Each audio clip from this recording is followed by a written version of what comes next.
네, 안녕하십니까. 오늘은 천자문 익히기 33일차 과정이죠. 자, 오늘은 또 어떤 식구가 있냐 그러면요. 이게 그 시경에 있는 얘기와 예기에 있는 얘기를 조합한 내용이고요.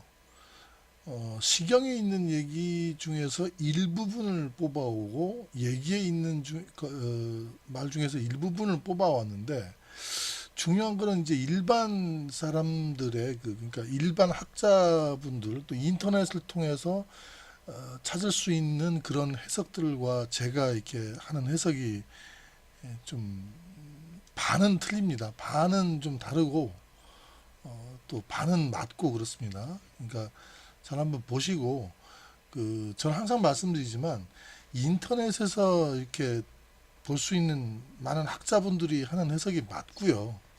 제 해석은 좀 틀린 해석입니다. 왜 그러냐 하면 저는 제 개인적으로 해석을 하거든요. 그- 그분들이 맞는 거고 저는 좀 틀린 해석인데 두 개 다 제가 말씀드리도록 하겠습니다. 자, 우선적으로는 이제 이렇게 이제 대꾸로 반을 이렇게 나누는 거죠. 항상 제가 말씀드리지만 시문이기 때문에 이렇게 대꾸가 되는 겁니다. 글자들 하나씩 볼게요. 이말 임자입니다. 임하다 임. 이 깊을 심자도 심자. 임심 깊은 곳에 임하다. 그래갖고 이거는 이제 밟을 리자죠. 엷을 박자 아주 얇은 것을 밟는다 그런 얘기고요. 그러면 이거는 지금 기존의 학자들이 해석한 거를 말씀드릴게요. 깊은 곳에 임하여 엷은 것을 밟는다 해서 이거를 얼음을 밟는다. 저도 얼음을 밟는다까지는 동의를 해요. 근데 그 얼음이 깊은 곳에 얼었다는 거죠. 깊은 곳에 얼어서 그 깊은 곳에 얼은 얼음을 밟는 것처럼 조심해야 된다. 살얼음을 낀 거를 깊은 곳에서 이게 얼음을 꼈다는 거죠. 그것처럼 조심하는 것처럼 이제 부모를 이렇게 모셔야 된다 이 말이죠. 그게 일반 분들이 해석을 하는 겁니다. 근데 저는 좀 해석이 약간 틀려요. 얼음은 맞습니다. 그런데 이게 어디서 나온 말이냐면요. 시경에서 보면은 시경에서 보면은 시경이 풍아송 이렇게 돼 있거든요. 시경의 그 풍아송 중에 아 중에서 아는 또 대아하고 소아로 돼 있어요. 그 중에서 이게 소아 중에서 소민이라는 시가 있어요. 시경에. 요 소민이라는 시에 나오는 그 식구 중에 하나인데 그것은 쭉 나오는데 물론 이제 음, 불감 불감포호 그래서 감히 호랑이를 잡지 못하고 그러니까 맨손으로 호랑이를 잡지 못한다는 거죠. 그래서 이제 불감빙하 감히 황하를 건너지 못하고 그래서 어떻게 한다? 전전긍긍 해서 전전긍긍하고 있다. 마치 뭐처럼 이제 같을 여자가 나와요. 그때 여. 그게 이게 나와요. 여 임심연이라. 그러니 그 얘기가 나와요. 임심연이라. 깊은 연못에 임하는 것처럼 이거 뭐뭐처럼이거든요. 그 다음에 또 뭐가 나오냐면 여 밑에 또 나와요. 어, 리박빙이라 이거 나와요. 여리박빙이라. 즉 여기서 나온 두 가지 여 임심연에서 임심을 갖고 오고 여리박빙에서 리박을 갖고 와서 임심 리박을 만든 거거든요. 그럼 원래 시경의 얘기는 효도하고 전혀 상관이 없는 거예요. 그러니까 이게 그 주나라 유황이 포사를 데리고 좀 온갖 망할 짓을 많이 하죠. 제일 망한 게 뭡니까 늑대와 양치기 소년 비슷하게 늑대가 나타나는 것처럼 거짓 봉화를 올려갖고 제후들이 허겁지겁 달려오는데 뭐 사실은 뭐 니민족 침이 없어 뭐 이런 걸 보고 허탈해 갖고 허무해서 이제 하는 걸 보고 포사가 깔깔깔 웃잖아요. 이 포사가 원래 비단 찢는 소리 좋아하다가 이 나중에는 그것도 재미없으니까 그 거짓 봉화를 올려갖고 깔깔깔 웃는 요거를 좋아한단 말이죠. 그래서 자꾸 거짓 봉화를 자꾸 올려요. 그 다음부터는 이제는 제후들이 봉화가 올려도 도와주러 안 오죠. 그런 상황에서 이게 유황이 주나라 유황이 주나라입니다. 주나라 유황하고 포사인데 이게 그 포사 이 여자죠. 이게 아주 요녀죠. 주나라 유황하고 포사인데 얘네들이 이렇게 뭐냐면 이 왕비가 있어요. 왕비 황후가 있습니다. 황후가 이렇게 있어요. 근데 황후 밑에도 이게 아들이 있고요. 이게 태자입니다. 태자가 있고요. 다음 때 황제가 될. 근데 포사가 아기를 낳아요. 아기를 이렇게 낳으니까 유황이 이 왕비도 패해버리고 요 태자도 패해버리고 요 포사하고 요 포사가 난 아기를 갖다가 좀 올리려고 하죠. 태자로. 그러니까 목숨의 위협을 느껴서 도망갑니다. 자기 친정으로 도망가서 아버지한테 쪼로록 고해 바치니까 아버지가 여기 있다가 아이고 열 확 받는 거죠. 그래갖고 쳐들어가요. 이렇게 이 팍 쳐들어가서 가니까 이 유황이 놀래갖고 봉화를 올립니다. 야 이게 침입해 왔다. 빨리 좀 도와주라. 근데 아무도 안 가죠. 도와주러. 그래서 결국은 유황이 죽습니다. 이렇게 죽고 이 아버지는 원래의 이 외손자를 황제로 이렇게 올리죠.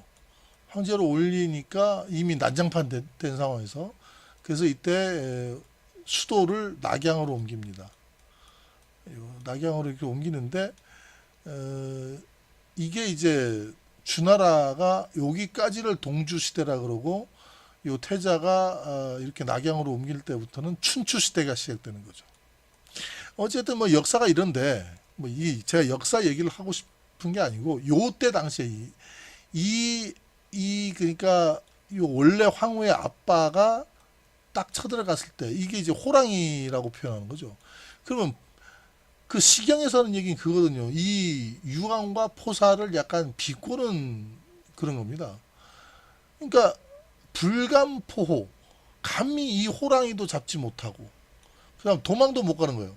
불감빙하라 강도 못 건너고 전전긍긍하고 있다. 두려움에 떨어갖고 그냥 어쩔 줄 몰라갖고 하고 있는데 마치 뭐뭐처럼 마치 여임십년이다. 깊은 연못에 빠진 것처럼.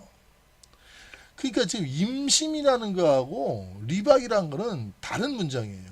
그 다음에 여리박빙이라 아주 살얼음 판을 갖다가 밟는 것처럼 두 개가 다른 얘기거든요. 근데 지금 기존의 학자들은 이 선자문을 어떻게 해석하냐면 깊은 곳에 임하여 얼음을 이렇게 깊은 곳에 낀 얼음을 밟은 것처럼 이렇게 해석한다고요. 근데 이제 뭐 그게 맞는 거고 제 해석은 틀린 얘기인데 저는 기존의 시경의 걸 보고 어떻게 보냐면 이것은 깊은 연못에 임한 것, 그 다음에 살얼음을 밟는 것, 요건 다른 얘기다. 왜 그러냐면 살얼음이 예를 들어서 얕은 곳에 끼어도 이거는 얕은 물가에 살얼음이 끼어도 조심해야 되지 않겠습니까? 반드시 깊은 곳에 임해야겠어요? 그리고 깊은 곳에 살얼음이 끼면 아예 안 들어가겠죠. 뭐로 들어갑니까? 그러니까 시경에도 보면 깊은 연못에 빠진 것처럼 그러니까 어떨 줄 모르는 거예요. 이 연못이 깊으니까 이 오도 가도 못하는 그런 상황이죠.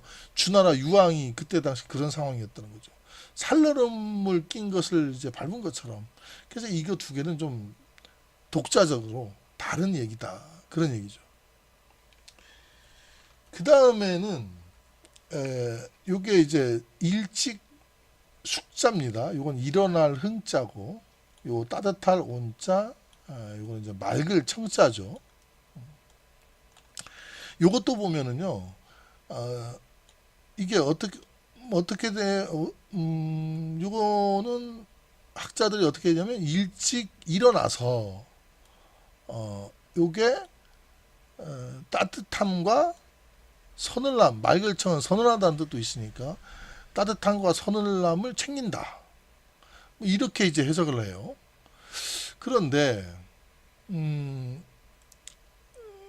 대꾸란 말이죠. 아까도 제가 말씀드렸지만 요거 두 개도 이렇게 나눈다 그랬죠. 요것도 이렇게 나눌 수가 있죠. 왜 그러면 이것도 얘기에서 나오는 얘기인데 얘기에서 보면은 어떤 얘기가 나오냐면 그 요게 이제 순서가 뒤바뀌죠. 이렇게 순서가 뒤바뀌어요. 얘기에서는 요 온청이 먼저 나옵니다. 그러니까 겨울에는 따뜻하게 하고, 자 이게 따뜻한 게 먼저 나오죠.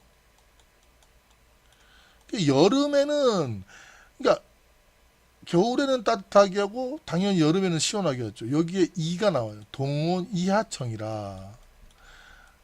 동온 이하청이요. 그러니까 겨울에는 따뜻하고 여름에는 시원하게 할 것이요. 이게 요 뒤에 게 먼저 나온 거죠. 그런 다음에 또 뭐가 나오냐면 혼이라는 얘기가 나옵니다. 혼.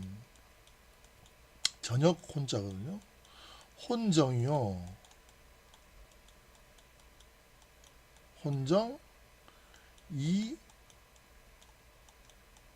신 새벽 신자죠. 성이라 살필 성자가 나옵니다. 이렇게 얘기해 보면은 동문 이하청이요 혼정이 신성이라 이런 얘기가 나온다는 거죠. 예. 이 얘기는 바로 이렇게 저녁에는 정돈한다. 저녁에 이게 주무실 이부자리를 정돈하는 거잖아요. 그 다음에 신성이라 새벽엔 살피는 거죠. 혹시 어떻게 잘 주무셨는가. 즉 그게 바로 숙흥, 이게 일찍 일어난다는 얘기인데, 즉 이게 일찍 일어나서 온과 청을 살피는 게 아니라는 얘기죠. 온과 청은 계절에 대한 얘기고, 이것도 얘기해도 이게 이제 문장이 독립된 문장이란 말이에요. 이거 두 개. 즉 이거 두 글자하고 요거 두 글자는 또 다른 문장이에요. 그러니까 요 뒤에 요 앞에 그 숙흥이라는 얘기는 혼정 이 신성이라 요거를 갖다가 두 글자로 줄인 얘기고, 온청이라는 얘기는 동온 이 하청이라 이 겨울에는 따뜻하게 할 것이며 여름에는 시원하게 할 것이다. 요 얘기를 줄인 얘기거든요. 요거를 마치 일찍 일어나서 따뜻함과 시원함을 살핀다 이런 식으로 해서 이걸 한꺼번에 해석해버리는 오류를 범하게 되면 기존의 얘기의 문장하고도 좀 많이 어긋나는 그런 것이 아닌가. 그래서 이 앞에 문장도 두 개로 끊어야 되고 이 뒤에 문장도 두 개로 끊어야 되고, 이게 이제 대꾸를 이루는 거거든요. 그러면 해석이 정확히 어떻게 되냐면 깊은 연못에 이맘같이 끊고, 혹은 얇은 살얼음을 밟는 것과 같이, 이렇게 되는 거죠. 그 다음에 뒤에 문장을 어떻게 해석합니까? 자, 일찍 일어나서 안 부른 물음같이, 또 거기 엔드 혹은 이제 따뜻함과 시원함을, 그러니까 겨울엔 따뜻하게 하고 여름엔 서늘하게 함과 같이, 이런 식으로 해서 제각기 이제 나온 거예요. 그 뭐를 효를 그렇게 하라는 거죠. 효를. 그러니까 앞에는 효에 대한 얘기는 아니고 전전긍긍이라는 것을 갖다가 설명하기 위해서 막 두려움에 떨고 있는 모습을, 이 유황과 포사가 떨고 있는 모습을 설명하기 위한 것이 원문이지만, 그 중에서 그 전전긍긍하는 모습을 다시 여기 가져와서 효를 그렇게 해야 된다는 거죠. 효를. 두려움에 떨면서 혹시 부모님한테 무슨 일이 생길까, 이렇게 두려움에 떨면서 이런 것처럼 연못에 빠진 것처럼 혹은 사람을 밟은 것처럼 이렇게 전전긍긍, 이게 전전긍긍에 대한 설명입니다. 전전긍긍 해야 될 것이며, 그 다음에 저녁에는 이부자리 정도 나고 아침엔 일어나서 안부를 살피고 겨울엔 따뜻하게 하고 여름엔 서늘하게 하는 것처럼 효를 행해야 될 것이다. 이런 문장이 된다. 요게 바로 저의 해석이라는 겁니다. 그게 바로 이제 그 원래 원문 시경과 얘기거든요. 이거는 얘기에 있는 원문을 갖다가 압축시켜서 이 그 주흥사라는 사람이 이렇게 8글자로 압축을 해놓은 얘기다. 그런 얘기가 되겠습니다. 자, 한 글자씩 한번 볼게요. 너무 길어졌습니다. 처음에 임할 임자죠. 임하다라는 얘기인데 요거 같은 경우에는 이제 소전체부터 나옵니다. 요게 갑골문이라든가 근문에는 없어요. 소전체하고 이렇게 해서밖에 없는데 그러면 소전체도 보게 되면 요게 품자가 있죠. 이렇게 그 다음에 여기 누울 와자가 있습니다. 이 누울 와자라는 것 자체가 그죠? 이렇게 신하 신자가 있고 사람 인자가 있죠. 이렇게 누울 와자입니다. 여기 이제 누워서 내려다보는 모습이거든요. 그 높은 사람이 윗 사람이 이렇게 거만하게 누워서 그러냐 해갖고 이제 밑에 사람을 이렇게 내려다보는 어떤 그런 부분인데 품자 같은 경우에 이제 물건들이 이렇게 입구자로 이렇게 그려져 있지만 사실은 이거는 이제 소전체에서 입구자고 원래는 그 물건들이 엄청나게 쌓여 있는 모습들이죠. 그 하나가 있으면은 하나고 두 개가 있으면은 많다라는 얘기고 이게 세 개가 있으면 엄청 많다는 얘기거든요. 그러니까 엄청나게 많은 쌓여진 물건들을 이렇게 쳐다보고 있는 그런 모습입니다. 임하다라는 얘기는 창고에 가서 자기의 재산을 보고 있는 거예요. 예, 그런 뜻이 되겠습니다. 그래서 임할 임자는 누울 와자를 먼저 쓰고 이렇게 누울 와자를 쓴 다음에 품자를 이렇게 써주면 소전체부터 그렇잖아요. 재산이 있는 사람들은 가끔 우울할 때 자기의 재산을 이렇게 돌아봅니다.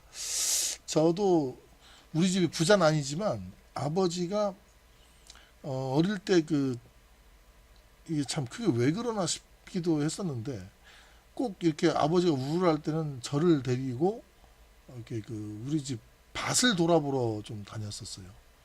밭 돌아보러 이렇게 가자 그래갖고 가서 밭을 돌아보면서 옛날 얘기도 해주고 뭐 그랬던 게 기억나는데 별로 그렇게 아버지는 뭐 감상이 젖었겠지만 나는 그렇게 의미가 없었습니다. 사실은.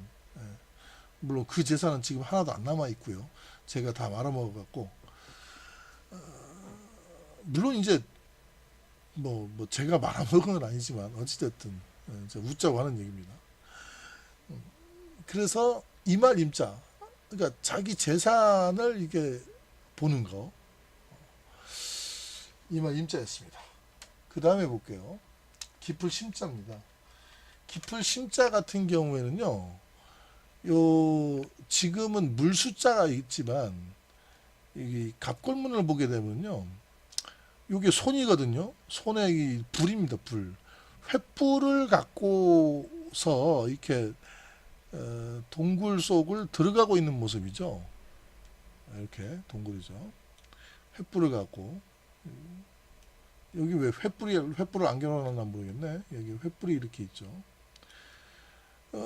빛이 안 비치니까 그래서 이제 불을 이렇게 달고 이제 깊은 곳을 들어가는 건데 이게 이 구멍이란 거는 이렇게 그대로 동굴이 구멍이란 걸로 이렇게 나왔죠. 그죠? 지금 해서에도 좀 보면 해설을 해석하면 구멍에 들어간다. 근데 이게 횃불이 손이 없어져 버렸어요. 손이 없어지고 요게 이제 나무목이 돼 버렸어요. 나무목. 이렇게 돼서 구멍에 나무 허기가 횃불이 뭐 나무로 이렇게 만든 거일 수도 있으니까 나무를 들고 이게 들어간다 이렇게 해서 깊이 들어간다는 얘기죠. 깊이 들어간다라는 것이 좋았는데 이제 나중에 또 해서에 오면서 물 숫자가 추가가 되죠. 물이 깊다. 그래서 사실은 원래는 동굴의 깊은 곳을 들어간다는 얘기인데 해서에 오면서 물 숫자가 추가가 되면서 물이 깊다 이런 식으로 바뀌어 버렸습니다. 참조하시기 바랍니다. 깊을 심자였습니다. 그다음에 밟을 리자죠. 이 밟다라는 의미가 있는데 원래는 이렇게 배주자 보이죠? 배주. 이게 주검 시자가 아니었죠, 이게. 그 다음에 이게 사람의 모습이 있죠. 원래 이 모습이었죠. 이게 발이라는 건데 그칠 시자죠. 그래서 얘가 배주자가 몸시자로 이렇게 바뀝니다. 얘가 이렇게 이게 바뀌죠. 그 다음에 얘는 원래 그 그칠 지자로 바뀌어야 되는데 갑자기 이런 걸로 바뀌죠. 이렇게 비슷하죠. 이제 이거하고 이거 다니다 길거리란 얘기인데 이것도 이제 뭐 발이라는 뜻이 있으니까 이렇게 바뀌는 걸 이해를 합니다. 그리고서 얘는 사람이라는 뜻인데 이게 이제 그럼 제가 볼 때는 요거는 머리 혈자를 써주는 게 좋은데 머리 혈자가 아니라 이 머리 부분은 그냥 요렇게 만들어 놓고요. 이렇게 다리 부분을 이렇게 만들어 놔갖고 마치 요 글자는요 복자가 돼버렸죠. 복자 복. 예. 그래서 주검시에 복자 해갖고 밟다라는 얘기는 이 다시 돌아와서 사람을 죽이고 갔다가 다시 돌아와서 이 시체 주검을 밟아버리는 거다 그래갖고 밟을리다. 아니 실제로 이렇게 가르쳐요. 아 나 막 충격받아갖고 아니 그게 무슨 얘기냐고. 원래는 요거는요 그냥 배 타는 모습입니다. 이게 사람이잖아요. 배고 이거 발이고 그럼 무슨 얘기입니까? 배에 있는 곳으로 걸어가는 얘기거든요. 배 타러 가는 거예요. 그런 모습인데 이게 이제 밟다 행하다 아니 그러니까 배를 타러 걸어가고 있는 요 발이니까 그런 모습이 행하다 배를 타러 가다 뭐 이런 건데 그게 요게 이제 조금 그 강화가 돼 갖고 밟다 이 배를 타려면은 뭐냐 그러면은 그 배가 사람이 그 육지 그것까지 와 있는 게 아니고 대부분은 이 선착을 배가 될 수 있는 공간에 와 있거든요. 그러니까 거기까지는 걸어가야 되거든요. 주로 뻘 같은 데라든가 뭐 갈대밭이라든가 이런 데 있으면은 거기까지 걸어가는데 발자국이 퍽퍽 남는단 말이에요. 그게 이제 물가에 어쨌든 배를 대니까. 그래서 배를 타러 갈 때는 그 발자국이 엄청 남아요. 그래서 이게 밟을 리자가 밟다라는 게 이제 나중에 좀 강조가 되는데 나중에는 배를 타다라는 의미는 거의 퇴색돼 버리고 밟다라는 의미가 굉장히 많이 쓰여지게 됩니다. 그러니까 시체를 밟다 이런 말하고는 좀 거리가 있습니다. 밟을 리자였습니다. 자, 그 다음 갈게요. 열불박. 이게 열불박에 대해서도 참 이게 할 말이 많은데 간단하게 시간 관계상 간단하게 할게요.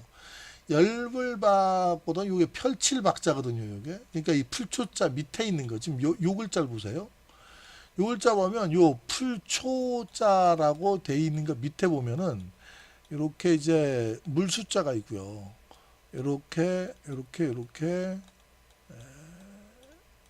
이런 게 있죠.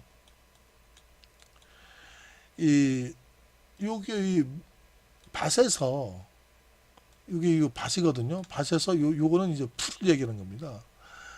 이 손이고요. 손에서 모종을 이렇게 밭에서 있는 그 싹을 키우는 모습인데 그거를 이제 물 숫자가 물이 있어 갖고 그 이게 펼칠 박자거든요. 펼치다, 펴다. 그러니까 우리가 작물을 키울 때 씨를 넓게 이렇게 뿌리고 있는 모습 그리고 거기에 물을 주고 있는 거죠. 그래서 이제 펴다, 펼치다라는 그 펼칠 박자라고 돼 있는데 거기에 풀초자가 플러스가 되면서 그러니까 뭐냐면 이 풀이 어떻게 솟아나겠습니까? 풀이 밭이 요만한 밭에 씨를 뿌리면은 요만한 밭에 다 나겠죠. 근데 처음부터 막 팍팍 솟아나는 게 아니고 처음에는 점점점점점점 요 식으로 이제 10개 충분히 이렇게 다 솟아나겠죠. 그래서 이제 열불박자라는 거는 이렇게 그 씨를 뿌린 밭에 요만한 아주 얇은 싹들이 촘촘하게 솟아난 그런 모습을 나타내는 글자가 되겠습니다. 열불박자. 펼칠박자 위에 풀초자가 있는 것이다. 이렇게 생각하시면 되고요. 펼칠박자라는 것은 제가 다음에 이 글자가 나왔을 때 다시 한번 설명해 드리도록 하겠습니다. 시간이 많이 지났기 때문에 간단하게 넘어갈게요. 자, 네 글자 한번 읽어보도록 하겠습니다. 자, 이말 깊을심 발불리 열불박. 한 번 더 갑니다. 이말 깊을심 발불리 열불박. 다음 글자 할게요. 일찍 숙자입니다. 자, 일찍이 또는 이르다라는 게 이제 새벽이다 뭐 이런 얘기인데 요 숙자를 보게 되면 갑골문도 나오죠. 갑골문에 보면 사람이 이렇게 꿇어앉아 있죠. 이렇게 꿇어앉아서. 요 양손이에요. 이렇게 손. 양손은 요 다리입니다. 사람이 이렇게 꿇어앉아서 그 달을 잡고 있는 모습이죠. 요게 금문으로 가도 마찬가지로 사람이 달을 잡고 있습니다. 소전체에 가도 사람이 꿇어앉아서 요게 이게 얘가 이제 나중에는 요렇게 바뀌거든요. 요렇게 이렇게 이게 뭐냐면 잡을 극자입니다. 잡을 극자. 그러니까 이 잡다라는 의미예요. 뭘 잡았느냐? 이 저녁석이라는 게요. 이게 저녁석이거든요. 이게 달을 얘기하는 겁니다. 그러니까 해서에도 이 모습이 그대로 살아있다는 거죠. 갑골문도 마찬가지 달을 잡는 거고. 왜 달을 잡겠느냐? 그게 중요한 거죠. 그러니까 달이 아직 안 졌다는 거죠. 아직 해가 뜨기 전에 달을 잡고 있을 무렵에 시간을 얘기하는 거죠. 그 시간은 바로 새벽이다. 일찍 숙자다. 그러니까 아직 해 뜨기 전이다 이런 얘기죠. 해 뜨기 전에 나가서 일을 하죠. 제가 어릴 때만 해도 이렇게 부모님들은 별 보고 나가서 별 보고 들어오셨어요. 참 고생들을 많이 하셨죠. 어쨌든 갑골문에서도 보면 이렇게 일찍이라는 얘기는 달을 넘어가는 달을 딱 잡고 있는 그 무렵을 얘기하는 겁니다. 일찍 숙자였습니다. 일어날 흥자죠. 일어날 흥자는 여기 보기에는 손이 이렇게 있죠. 여기 아래쪽도 손이 있죠. 이렇게. 그리고 가운데는 이건 함께하다는 동자인데 이게 이렇게 이거 동자거든요. 함께라는 다같이라는 얘기가 있어요. 근데 그거보다도 이거는 어떤 물건을 갖다가 같이 들어올린다는 얘기였어요. 이렇게 왜 들어옵니까? 같은 제사를 할 때 뭔가 다 같이 이렇게 들어올리는 모습이에요. 그럼 여기에 사람이 몇 사람이 있습니까? 여러 사람이 있는 거죠. 요 손 두 개가 한 사람이고 요 밑에가 한 사람인데 두 사람이 있는 게 아니고 여러 사람이 있는 겁니다. 여러 사람이 같이 제사를 갖다가 올리고 있는 겁니다. 그럼 여러 사람이 제사를 올린다는 얘기는 자손이 부흥했다는 얘기고 그게 이제 흥했다, 일어난다는 얘기죠. 그래서 밑에 사람 손은 이렇게 바뀝니다. 이렇게 요걸 또 양손으로 받들 공짜라 그래요. 어쨌든 손을 얘기하는 겁니다. 위에 이것도 이제 손이죠. 요 손도 이렇게 바뀌죠. 이렇게. 그 다음에 이제 같을 동자는 그대로 써줍니다. 이렇게. 그러면은 이렇게 일어날 흥자가 된다. 이런 얘기입니다. 자, 일어날 흥자였습니다. 그 다음에 따뜻할 온자죠. 따뜻한 온자는 여기에 사람이 있어요. 사람이 땀을 이게 수증기가 올라오면서 땀을 흘리고 있는 모습이죠. 요 그릇 명자입니다. 이거는 그릇이죠. 이 사람이 땀을 흘리고 있는 그릇이라는 건 목욕탕을 얘기하는 거죠. 목욕탕에서 이렇게 몸을 씻고 있는 그런 모습입니다. 지금도 마찬가지로 봄, 여름, 가을, 겨울 전부 다 목욕탕 사우나를 가면은 이렇게 사람이 탕 안에 들어가서 이런 몸을 불리죠. 따뜻한 온자는 그래서 물 숫자도 그렇게 들어가고요.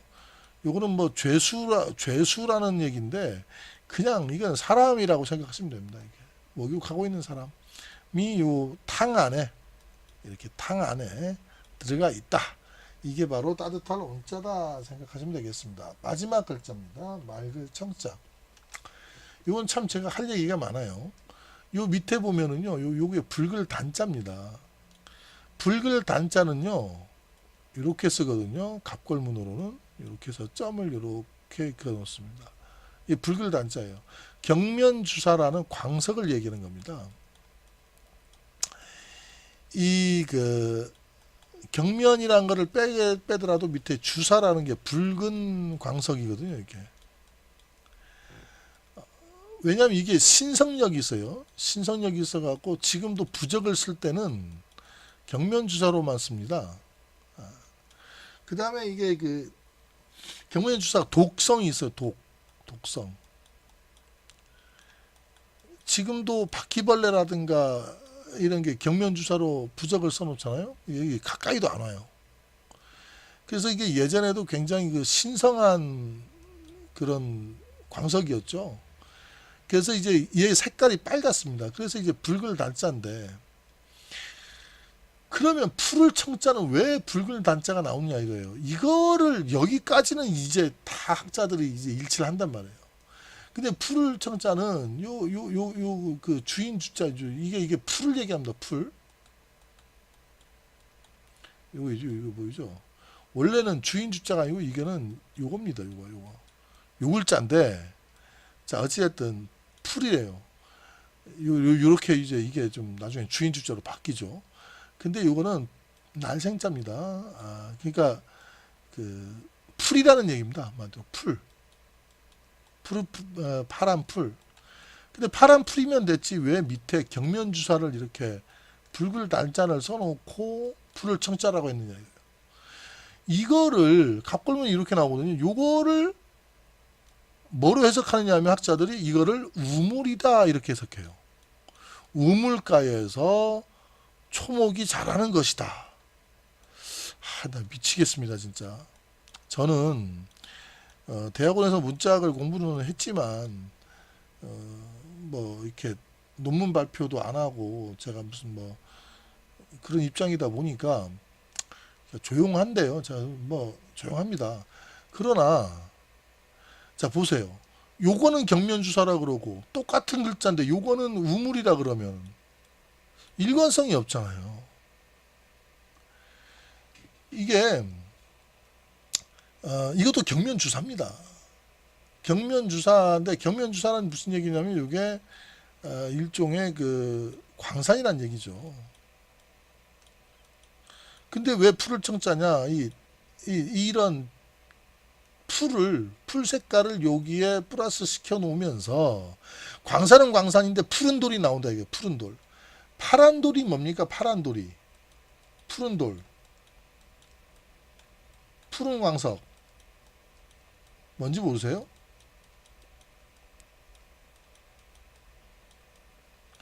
이거는 구리를 얘기하는 겁니다. 왜 파란 광석이냐 그러겠죠? 구리가 우리가 알고 있는 구리는 막 누리끼리 연색이잖아요.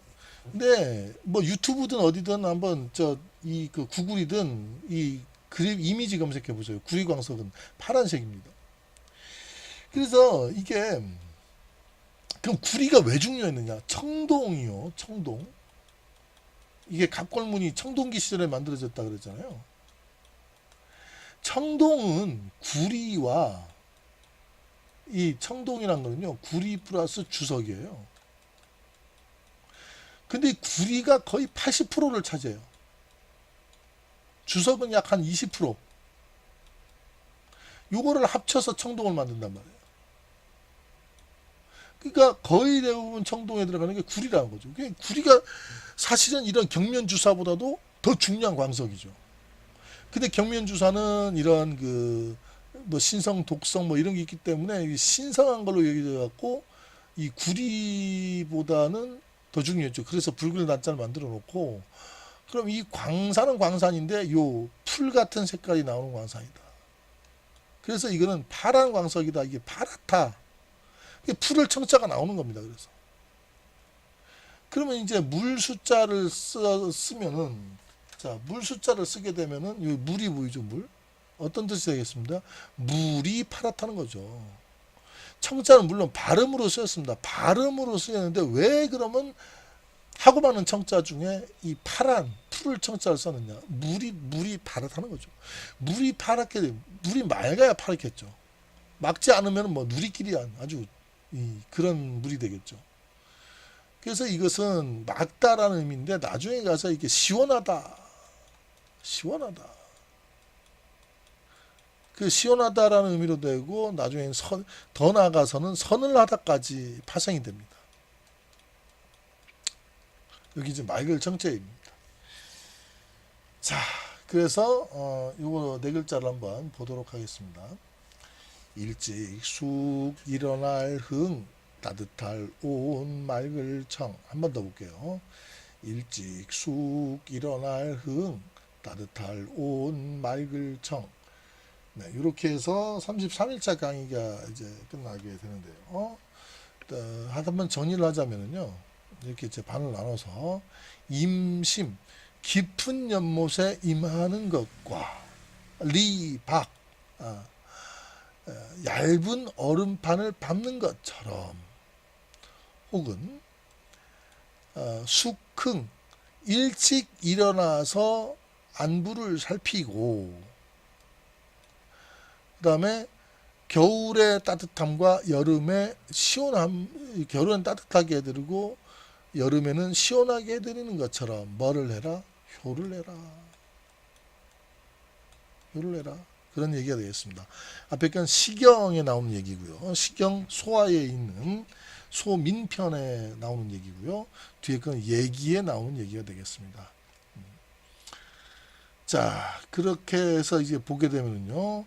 이건 따로따로 읽어야겠죠. 요 앞에 따로 뒤에 따로, 또 요 앞에 구도 이렇게 나눠서 읽어야겠죠. 그러면 임심, 그러니까 임심, 그 다음에 리박이, 그러니까 깊은 곳에 임하고, 임심이고 리박이요, 이렇게 되는 거죠. 임심이 엔드가 되는 거죠. 깊은 곳에 임하는 것처럼, 그리고 얇은 얼음을 밟는 것처럼.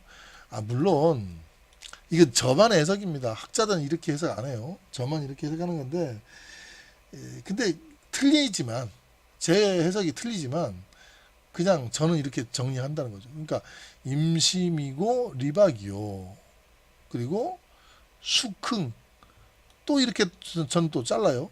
숙흥해서 뭐 이게 온청하는 게 아니에요. 일찍 일어나서 따뜻함과 서늘함을 살피는 게 아닙니다. 일찍 일어나서 안부를 살피고 자기 전에 이부자리를 정돈하고, 그거를 숙흥, 요걸로 줄여놓고, 요거는 동온이 하청이라, 그러니까 겨울엔 따뜻하고 여름엔 시원하게 한다. 요거를 줄여서 이걸 해놓은 거죠. 이걸 합쳤으니까 해석도 이렇게 따로따로 해야죠. 그러니까 숙흥이고 온청이라, 이렇게 하면 되죠. 일찍 일어나서 살피고 겨울에는 따뜻하게 하고 여름에는 시원하게 할지니라, 이렇게 해석한다라는 것이 바로 제 해석이다 이거죠. 그러면 여기도 이제 엔드의 의미가 들어가겠죠. 그러면 임심이고 리박이요, 숙흥이고 온청이라, 이렇게 되는 거죠. 그러면 읽어봅니다. 임심이고 리박이요 숙흥이고 온청이라. 임심이고 리박이요 숙흥이고 온청이라. 네, 이렇게 해서 33일차 강의도 이제 끝나게 되고요. 34일차 강의에 뵙도록 하겠습니다. 긴 시간 강의 듣느라 고생하셨습니다. 감사합니다.